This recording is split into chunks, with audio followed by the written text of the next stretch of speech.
हैं, जरा सुनिए। का देखता है, बीजेपी कांग्रेस का काम देखता है, फिर वोट करता है। तो मेरा ये मानना है कि जो कल एग्जिट पोल आया उसमें कांग्रेस को बढ़त दिखाई गई है, कई चैनल से, कईयों ने बीजेपी को दिखाई है। अब ये मान तो तय हो गई कि उन्होंने ध्रुवीकरण कोशिश करने की कोशिश की, हिंदू को डराकर वोट लेने की कोशिश की बीजेपी ने।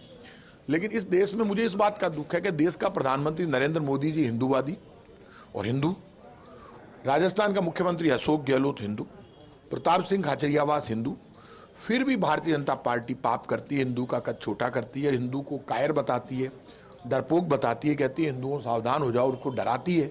तो हिंदू मुसलमान तो कहीं आपस में लड़ ही नहीं रहा, झगड़ा हिंदू मुसलमान का था ही नहीं। बीजेपी हिंदू को डराकर, हिंदू को खतरे में बताकर वोट मांगती है, ये गलत है।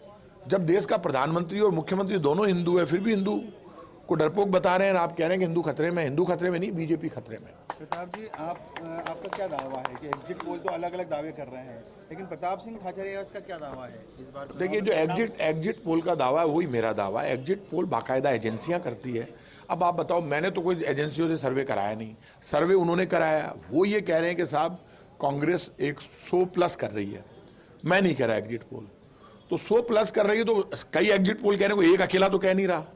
और बीजेपी को सारे एग्जिट पोल जिता नहीं रहे। और मध्य प्रदेश में जहां हम बीजेपी की जीत मान रहे थे, वहां बीजेपी माइनस में, बीजेपी की हार मान रहे थे हम मध्य प्रदेश में, वहां तो बीजेपी माइनस में जीत में आ गई और कांग्रेस हार रही है एग्जिट पोल में। हम तो कांग्रेस की जीत पहले मध्य प्रदेश में, मैं राजस्थान से मजबूत मान रहा था कांग्रेस को, लेकिन यहाँ उल्टा हुआ, अब कांग्रेस जीत रही है राजस्थान में। मध्य प्रदेश में एग्जिट पोल में कांग्रेस पीछे है।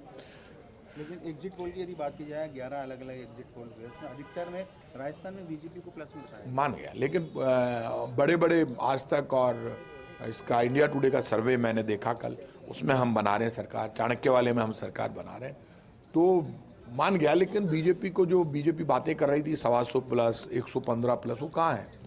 तो इसका मतलब कुछ भी हो सकता है। 90 से 100 के बीच में दोनों पार्टियों का आंकड़ा यदि आ गया तो सरकार कोई भी बना सकता है। आज भी दावा किया है बीजेपी के प्रदेश अध्यक्ष सीपी जोशी ने 133 सीटों का, राजेंद्र राठौड़ जो कि नेता प्रतिपक्ष है उन्होंने 124 सीटों का। 124 और 135 दोनों का अलग अलग आंकड़ा है। इसका मतलब बीजेपी सरकार नहीं बना रही, कांग्रेस सरकार बना रही। प्रताप जी, अब क्योंकि आप सरकार बनाने की बात कर रहे हो, दावे है सबके दोनों के, कल का दिन है, परसों तो परिणाम आना ही है, उसके पहले आपको लगता है कि निर्दलीयों की या वो अन्य दल जो छोटे दल है उनकी भी भूमिका इस बार चुनाव में रह सकती है? क्यों नहीं रह सकती? यदि 90 से 100 के बीच में आंकड़ा आता है तो बीजेपी और कांग्रेस दोनों को, निर्दलियों को और बाकी पार्टियों को सम्मान देना ही पड़ेगा।